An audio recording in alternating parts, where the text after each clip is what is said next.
Hello friends, कैसे हैं आप लोग। फ्रेंड्स, आज इस वीडियो में बात करेंगे आईआरबी इंफ्रास्ट्रक्चर डेवलपमेंट्स लिमिटेड के बारे में। देखिए, आईआरबी की अगर बात करें आज की डेट में काफ़ी बढ़िया उछाल इसमें देखने को मिल रहा है। 9% के आसपास स्टॉक हमें अप जाता हुआ दिखाई दे रहा है।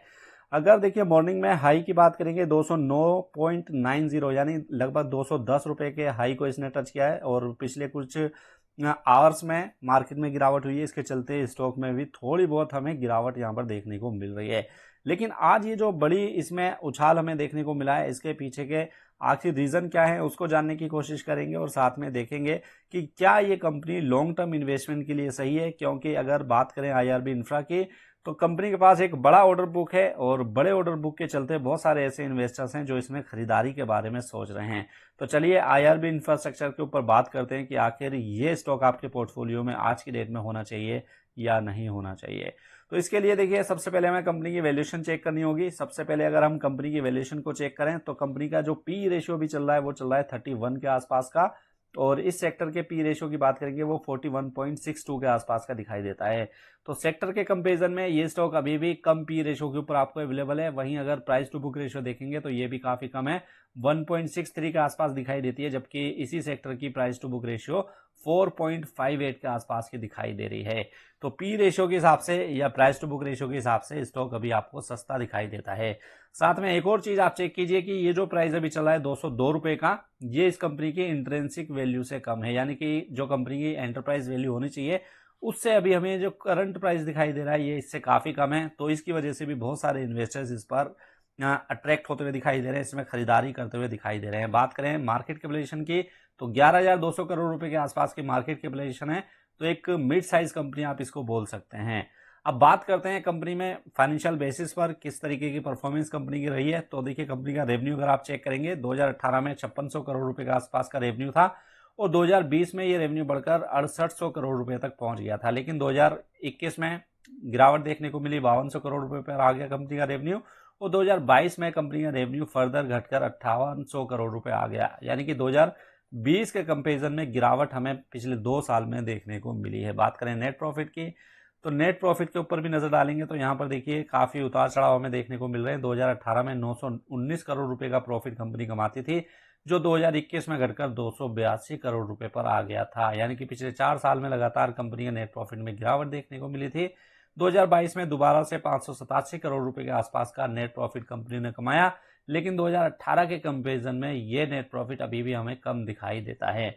बात करें कंपनी के ऊपर डेट कितना है तो डेट की पोजीशन अगर आप देखेंगे तो हाई डेट कंपनी के ऊपर दिखाई देगा। 2021 में 2.62 के आसपास कंपनी की डेट टू इक्विटी रेशियो थी, जो 2022 में घटकर 1.33 पर आ चुकी है।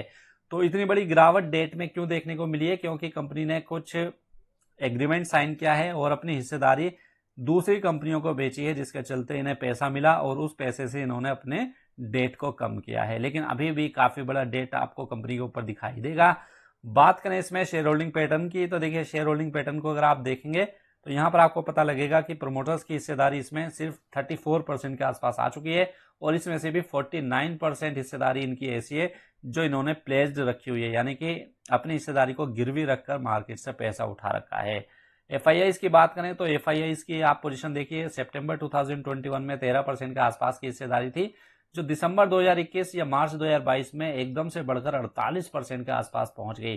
तो एफआईआईज इतनी बड़ी जहां पर क्वांटिटी में क्यों आ रहे हैं? जैसे मैंने अभी थोड़ी देर पहले आपको बताया कि अपने डेट को कम करने के लिए प्रमोटर्स ने अपनी हिस्सेदारी बेची है, और वो हिस्सेदारी किसने खरीदी है? यहां पर आप देखिए एफआईआईज वो हिस्सेदारी यहां पर खरीदते हुए दिखाई दे रहे हैं। दूसरी तरफ अगर आप डीआईआईज की हिस्सेदारी देखेंगे तो लगातार डीआईआईज ने अपनी हिस्सेदारी इसमें कम की है। जून 2021 में 13.5% के आसपास की हिस्सेदारी थी, सितंबर 2021 में ये 13% पर आई और दिसंबर और मार्च 2022 में 5 से 6% के आसपास डीआईआईज की हिस्सेदारी अब यहाँ पर आती हुई दिखाई दे रही है।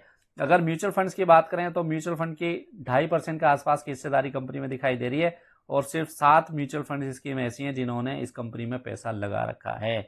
तो डेट को कम करने के लिए कंपनी के प्रमोटर्स ने अपनी बहुत बड़ी हिस्सेदारी को बेचा और वो हिस्सेदारी खरीदी है एफआईआईज ने, इसीलिए एफआईआईज की बड़ी हिस्सेदारी यहाँ पर दिखाई देती है। तो यहाँ पर देखिए फ्रेंड्स, हमने फाइनेंशियल नंबर्स चेक किए हैं। रेवेन्यू में देखिए पिछले 2-3 साल में गिरावट देखने को मिल रही है, नेट प्रॉफिट में भी गिरावट देखने को मिली है, और साथ में अगर मैं बात करूं इस कंपनी में डेट की पोजीशन की तो डेट कितना है कंपनी के ऊपर 25,000 करोड़ रुपए के आसपास डेट कंपनी के ऊपर अभी भी हमें यहाँ पर दिखाई देता है। और कंपनी पे ऑर्डर बुक कितनी है? कंपनी के पास ऑर्डर बुक है 18,000 करोड़ रुपए के आसपास की। तो देखिए ये जो जिस टाइप का ये बिजनेस कर रही है कंपनी, इंफ्रास्ट्रक्चर या रोड बनाने का काम करती है, तो इस टाइप के बिजनेस में इन्हें ज़्यादा कैपिटल की रिक्वायरमेंट होती है, ज़्यादा पैसे की रिक्वायरमेंट होती है, और इसी के चलते इनकी डेट यहाँ पर 25,000 करोड़ रुपए पर दिखाई दे रही है।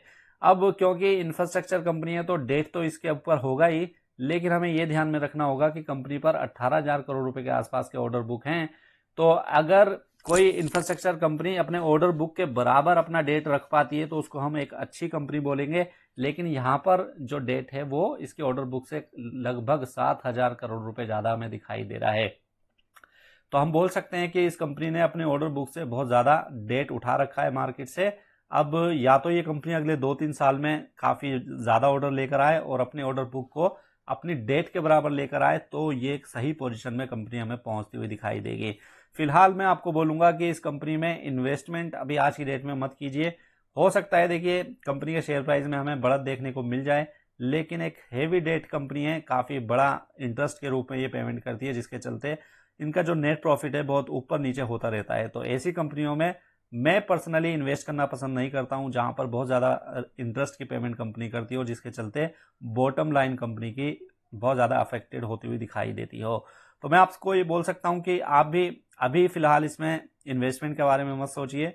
आने वाले टाइम में अगर कंपनी की डेट या तो कम होता है या फिर कंपनी के अगर ऑर्डर बुक बढ़ते हैं तो उसके बाद आप इसमें इन्वेस्टमेंट के बारे में ज़रूर सोच सकते हैं। तो उम्मीद करता हूँ आपको ये वीडियो अच्छी लगी होगी। वीडियो अगर अच्छी लगी तो इसको लाइक करना मत भूलिए। साथ में अगर आप हमारे चैनल पर नए आए हैं तो इसको सब्सक्राइब जरूर कीजिए, क्योंकि ऐसी इन्फॉर्मेशन हम आपके लिए डेली बेसिस पर लेकर आते रहते हैं। साथ में अगर आपके कोई क्वेरीज है, कोई क्वेश्चन आप पूछना चाहते हैं तो आप कमेंट बॉक्स में पूछ सकते हैं। हम सभी कमेंट्स का आंसर करने की कोशिश करते हैं। तो चलिए मिलते हैं एक और नई वीडियो में नए अपडेट के साथ। जब तक के लिए गुड बाय।